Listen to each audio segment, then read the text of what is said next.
Good evening, I'm Jed Jameson. Welcome to the first episode of Important News for Adults, the premier news show for Americans over 18, Algerians over 19, and Iranians over 8.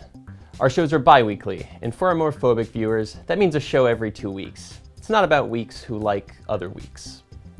Like all new shows, we are still working out our kinks, so please don't let a technical issue spoil any of the murder we have coming up. Now, on to the news that directly affects you.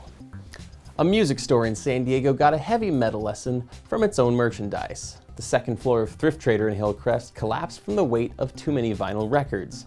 Residents who heard the crash reported that it had a richer, fuller sound than last year's CD store crash. A perplexing online Easter egg was discovered last week in Jeb Bush's presidential campaign website. Jeb Bush, second son of George H.W. Bush and younger brother of George W. Bush, had just announced his candidacy when a New York Times editor discovered all 5 Die Hard movie plot lines written into the site's source code. The JavaScript contained several stinging remarks, such as "another one 12 years later" and "please God, just let this franchise die." It also talked about Die Hard. This week in Germany...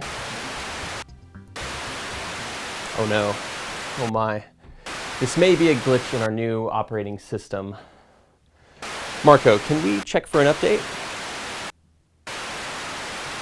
Enhanced support features? Sure, let's do it. Please. Okay. All right, we appear to be functional. Hopefully that settles that. Now, this week in Germany... It looks like you're making a new show. Would you like some help with that? Clippy, you're the new support feature? I thought you were Microsoft property. Clippy goes where help is needed most. Okay, well, no thanks, Clippy. It's not a serious news show. We're reporting on stories and world news and pairing them with a joke. It sounds kind of like The Daily Show. Would you rather just watch The Daily Show? Yeah, all right, Clippy, that'll be fine. I don't remember your help being so passive-aggressive. I'll check on you soon. I love you tonight. Okay.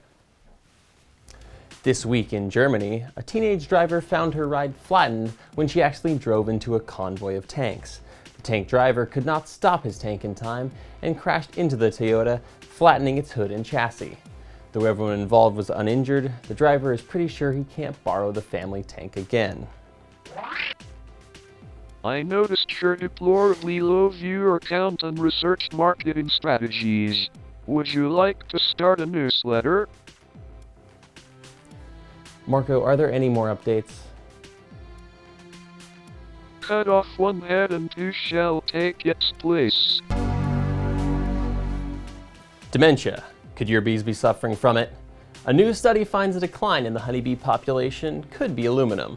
High aluminum levels have been linked to brain damage in adults, and alarming concentrations of the ecotoxin have been detected in the nectar bees collect to make honey. The symptoms of the bees' dementia can be seen primarily in their behavior, as swarms have been reported loitering around the post office until the queen picks them up at the police station. Hi, I'm Red Dot. It looks like you're ripping off the onion. Would you like some help with that? No, it's not like The Onion, all right? We're doing actual news with a comedic context. Maybe you would like to do a clip show instead. Like the soup? Yeah? Okay. Buddy? No. You know, you icons are really condescending. You're getting under my skin. Speaking of skin, did you know ultraviolet radiation from the sun can darken skin, creating a pleasing tone? Maybe we should check that out before getting in front of the camera again. Again, Red Dot, your help is more patronizing than constructive. Oh no. History was made this week when a man appeared nude in court. Stephen Gogue testified in his natural state over video link from his prison cell in Winchester Prison. Gogue became known as the Naked Rambler as he was arrested for hiking in the nude. The Naked Rambler is the latest in nicknames Gogue earned for illegal charges, including the Naked Hitchhiker, the Naked Tax Evader, and the Naked Misappropriator of Corporate Funds. A man went on a rampage in Newcastle this week when he stole a bulldozer and flattened several cars in a house.